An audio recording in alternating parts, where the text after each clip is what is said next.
Good morning, gentlemen. You know, let's face it. You know, people, as they say, can sometimes wake up on the wrong side of the bed. What does that mean? What's the wrong side of the bed? There's like a wrong side, right side. Yeah. Yeah. A bad dream, maybe. Yeah. What? Yeah, wake up in a bad mood, and what does it mean then? So what's going to be? It's going to be a very bad day for everybody else. That's right. It's going to be bad for everybody else around you. For sure, you're like, meh. And I just spoke to somebody yesterday. She tried so hard to make it great for her husband. You know, he was upset Shabbos afternoon that he didn't get a good afternoon sleep because they had company and the company didn't leave. So of course, who does he take it out on? His wife. And he's angry at her because the kids are making noise and the company didn't leave, and now he's just angry. And he gets up in the late afternoon. It wasn't so late. Shabbos is over pretty early. He wakes up, goes to shul for mincha, shal shudis, ma'ariv, and then who knows what. He doesn't come back. And she knew he's like woke up on the wrong side of the bed. He took a little nap and he woke up. And she's like, won't talk to her. Finally, he comes back, Motzei Shabbos, late at night, probably closer to like 11 o'clock. Ouch. Do you realize that meant that he left at 4:30? Because New York, it's over. We have one of the newsletters, right? Tells us how early it is, but no, well, that's pretty close, Lakewood, New York. Over real early. And he is gone from, let's say, 4:30 until 11 o'clock. Oof. So she's waiting still, just know where he is. She tries calling him. No response. Doesn't answer. Texts him. No response. All right. She says, I'm sorry, this, that. Zero. Finally comes back at 11. She had made... After he had his phone. How, what? After he had his phone. He got the job. I know, somehow he got his phone. Yeah, he must have come back, gotten his phone. Maybe he left it in shul. I don't know. She knew he had his phone. I know it's a good question, but meantime, he had a phone. So maybe he left it in his office. I don't know. Bottom line is he had the phone. And she keeps calling, and she knows he goes to his office sometimes, Motzei Shabbos, and she calls the office, and it goes to whatever. Bottom line is just wouldn't pick up. So he comes back at 11-ish, and she had made like pasta that she knows he likes. Like his favorite pasta. Like trying to, okay. He comes in and she goes, she's thinking maybe he's fleshig because he doesn't eat the pasta. And she puts it out on the tablecloth and makes it nice and lights candles because he likes, malav malka with the candles, and puts it all out. He doesn't even, walks right past it, goes, takes a shower. Then he opens up the mail. Ignoring her, she's saying, I made pasta. Anyway, she figures, all right, fine. Goes to bed. Morning, gets up. Hi, good morning. Same thing. Whole morning, Sunday. Comes back he leaves, goes to davening, gone for most of the day. He doesn't come back till around 3. Comes back at 3, and she says, I'm so sorry. Again, grunts. Sitting they were going to go out in the afternoon. They take the 2 little kids, get them in the car. He won't do anything. She puts him in the car, buckles them in, gets ready, good. They go somewhere. They get to the place. He just sits there in the car. Okay, she gets out, gets the stroller out, gets the stuff out, gets the kids, put them in the thing, wheeling them, gets out of the car. She's like waiting there on the sidewalk for him to get out, gets out. They go to this place. Then he goes, all right. They go around for a little while. She goes to a store. He goes, everything she picks up. She's like, okay, puts it back. Puts it back. Like, she's like going crazy from this. Sounds geschmack, no? No. Sounds like, like, doesn't sound like people we know. Yeah. Yeah, that's right. Sounds like a bunch of people we know. Giving you that silent treatment or the angry, that kind of thing. Oof. And look, he's a guy, mainstream, learned in Mir Yeshiva, BMG, all the places. Okay. She's got this great guy. They've been married for a good couple years, not a long time, but 5 years, 4 years. Wow, sounds miserable, no? Then, finally then he decides that he wants to go. He doesn't say anything. He just gets in the car. That means, let's get in the car. Takes the kids, puts them in the seats, puts away the stroller.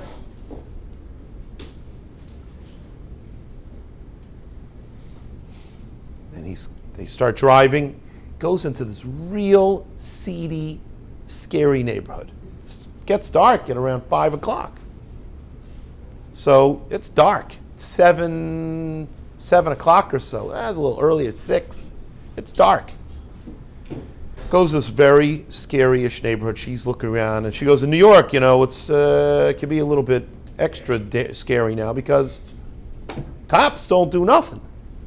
So they're around, going to this neighborhood. He goes in, and they went to a store,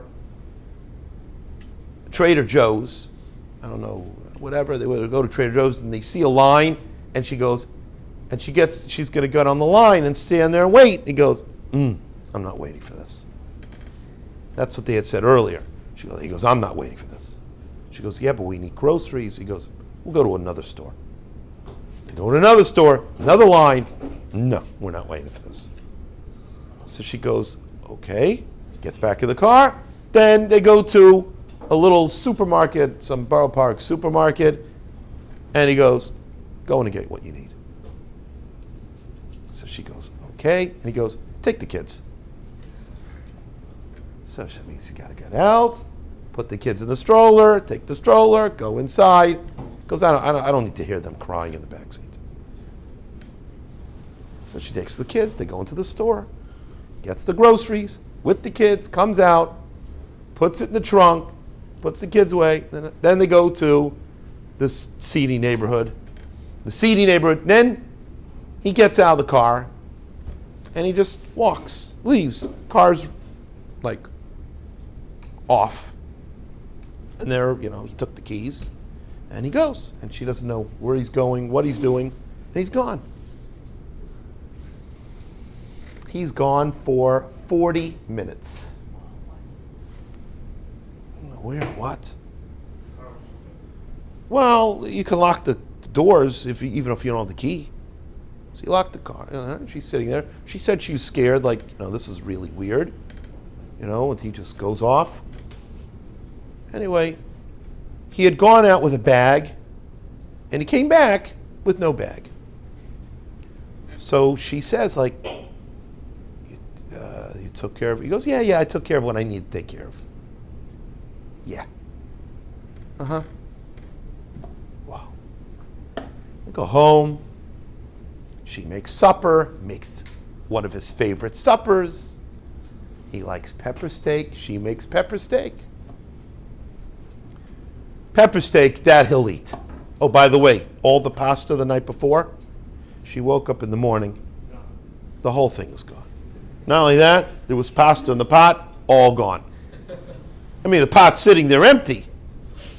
So she looks in the garbage. It's not in the garbage. And the pot's still dirty. So I guess he ate all the pasta. All right. And then the pepper steak. Eats the pepper steak. And then night goes on and they put the kids to bed and he leaves again. He goes out for a couple hours. Comes back, 11 o'clock at night. She said by the time, they didn't get to bed, they didn't go to sleep till like 1 in the morning because of his turning on the lights, and this and that. 1 in the morning. She said, what should I do? I don't know what to do. Well, that was on Sunday, so yesterday was Monday. She said, Monday he wakes up the right side of the bed. She says, good morning. He says, good morning. Okay, that's weird. It's like, what happened? Then she goes off to do her things, and she says, like, she calls me like, what do I do? This is complete meshuggah. No, isn't that meshuggah sounding? Bipolar. It's not bipolar. He's not bipolar. Nope. He's got other issues, but he's not bipolar. But now he's back to normal? Yeah. I mean, he's not schmoozy, but good morning, good morning. Maybe he's just a moody person. Really now? You think he's just a moody person? That's not just a moody person. Would you want to live with such a moody person? Do you think anyone would like to live with you? I mean, you're the guy. Just letting you know. Du bist der Mensch. You're the guy. You're that guy. There are a lot of people here. You're that guy.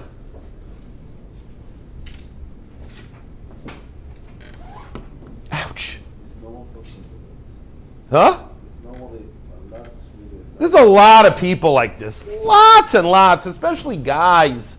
Oh, don't worry, girls too. You could meet plenty of girls like this, plenty of women like this. Oh my gosh. Well, you want to be around such a person? Oh, I see a lot of heads nodding. Yes. I'm going to ask you again. Do you want to be living with such a person? No. Yeah, but I see a couple heads that are like, I don't know. Want to be such a person? Do you want to be such a person? No. Why not? It's geschmack. You control the situation. You don't control. Yeah, you control. You're controlling Yenim. But not yourself. But you're controlling Yenim, and that's all you really care about. You don't really care about, oh yeah, I want to be self-control. No self-control. Want to do what I want. They'll be fearful of me. Meh. They'll do what I want. Well, for a while. And then after a while, they're like, this is enough. I am not dealing with this person anymore. I've had enough. I've had enough. So yeah, but you have kids, and you know what? This is not a normal situation. I cannot be thinking this is going to be the rest of my life. I just can't. It's just, I'm not doing it. Yeah. Well, gentlemen, so how do you change when you wake up on the wrong side of the bed? Wow, that's like, guy woke up on the wrong side of the bed. How do you change? Because I'll tell you, that attitude is only going to last for a certain amount of time. At some point, somebody's going to say, you're nuts, and we're not staying with you anymore. You're just crazy. Just like you would say it about the other person, like at a certain point, you'd be like, I can't live with this. I'm bending over backwards. Now, typically, the other person doesn't bend over backwards. You know how it works. There's a seesaw. You've been on a seesaw before? Nice. So, if one person is on the seesaw, and here's the middle, and they move away, well, the only way to balance it for the other person is also to move away. Because if not, it's unbalanced.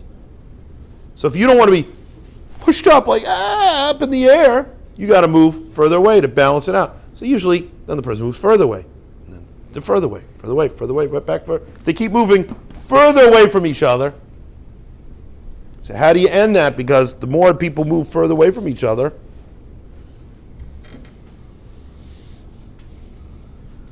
it's just going to get worse and worse. It ain't going to get better. Less communication, more anger. What's going to change it? Hello, what's going to change it?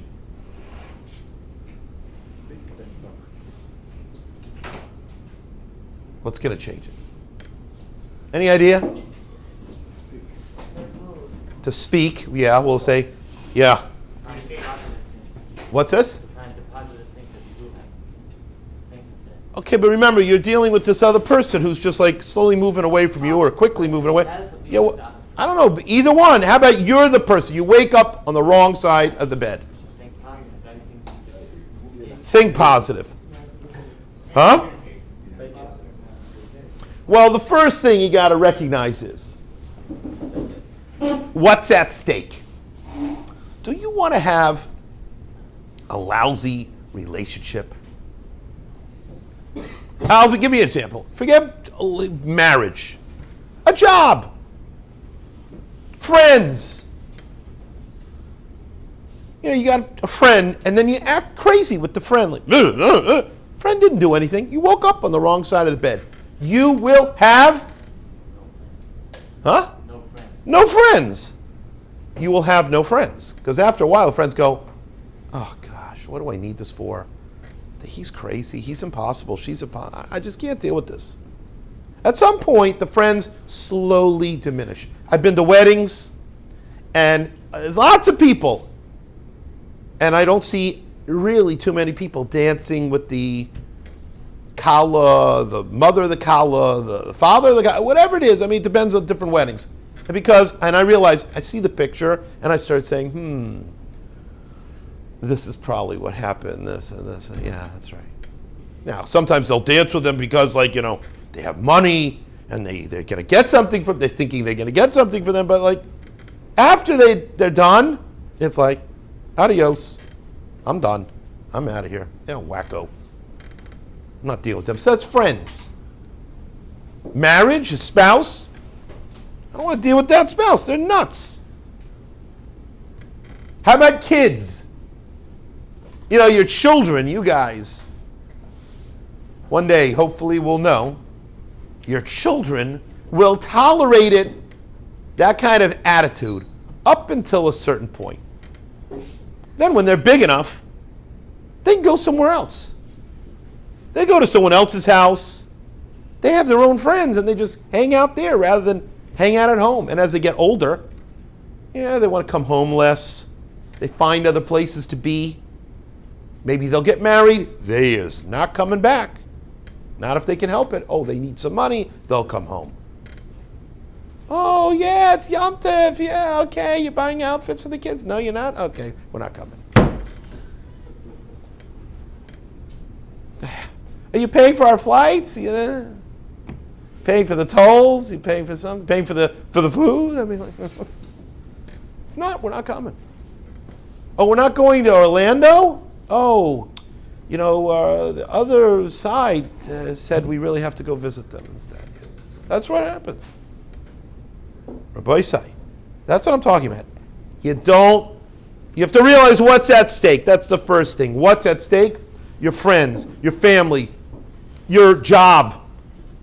Customers don't want to deal with that person. Boss doesn't want to deal with that person. Coworkers don't want to deal with that person. Nobody wants to deal with that person.